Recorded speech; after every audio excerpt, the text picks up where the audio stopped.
Greetings. Glory to God on the highest, and on earth, peace to people of goodwill.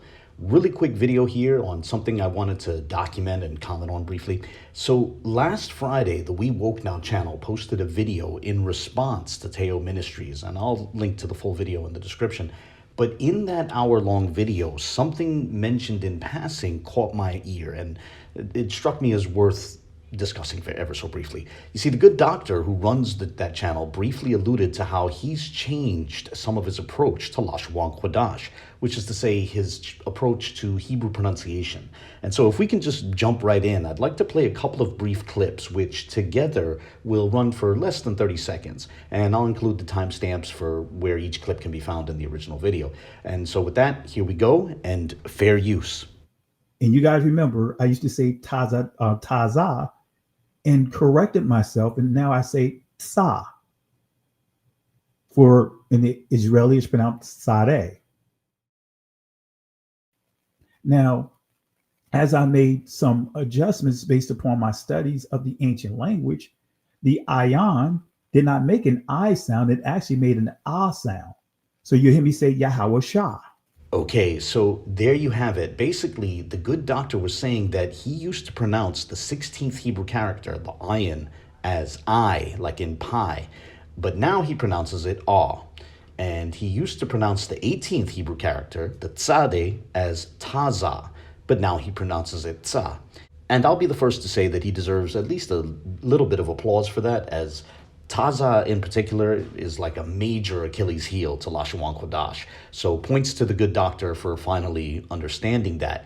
But here's a question that should be asked. How did he arrive at those former positions to begin with, right? In other words, the good doctor's claim has long been that he arrived at his position on Hebrew from his own personal studies. So that raises the question, what made him once think that the character was pronounced taza in the first place, right? How did he initially arrive at that idea? And I think the answer is pretty clear. It's the same answer to the question of why he employs this curious diacritic. You see, this is a video he put up just last October 26th, so less than 2 months ago. And notice that little line that appears twice, connecting two letters. Now, where did he get that idea, right? Where did he get the idea that this diacritic is part of Paleo-Hebrew? And for those who don't know, that's a One West diacritic. One West developed it to clarify when a character is unvocalized. And this shows that the good doctor clearly took his ideas about Hebrew from One Westers or others influenced by One West. And just as that's the obvious explanation for his use of this One West diacritic, so too it's the obvious explanation for why he once thought that tzadeh was pronounced taza, or why he thought the ayin is simply pronounced I, like in pie. You know, there was never a time where the good doctor was doing his own private research of ancient Hebrew and independently arrived at, reasonable grounds for thinking that tzadeh is pronounced taza, right? He simply copied that from One West. But nonetheless, Kelly continues to slightly tweak what he took from One West, so now he's evolved away from pronouncing the tzadeh as taza. But another question remains, at least for me, and that is, what about his tendency to pronounce the 19th character as qua? Does the good doctor still think that character is pronounced qua? And if so, on what grounds does he conclude such, right? How did he reach that conclusion? You see, by adopting One West's approach to Hebrew, yet changing their approach to quote-unquote taza and I, while retaining the qua, the doctor is basically going down a path which was traveled by Judah Natsara and Qana Lawa before him, right? You see, they too adopted and adapted Lashawan Qadash, and they too were able to see that rendering the 18th character as taza was ridiculous, yet neither of them thought to question pronouncing the 19th character as qua. And that raises a question, why, right? What connects One West, Judah Natsara, Qana Lawa, and Dr. Kelly Richardson on their common approach to the 19th character of the Hebrew alphabet, right? Popularly called Kof. And the answer is English. English is what connects all of them.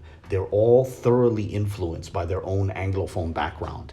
English speakers see that character connected to the Latin character, which is called Q in English, and their minds just naturally think a qua sound, right? Because most English words which start with the letter Q are pronounced that way, right? You can think of question or quiz or quad or whatever, right? And that's why guys like Judah Natsara and Qana Lawa, and now the good Dr. Kelly Richardson, can see a problem with taza, but not think to question qua. it's because Kwa seems so natural to their thoroughly Anglophone minds, right? To their English frame of reference. And aside from that, they're also under the impression that the only other alternative is that it would be pronounced the same as the 11th character, the Kaf. And this is where it might be helpful to try to consider classical Arabic, right? To try to view this through an Arabic lens rather than an English lens.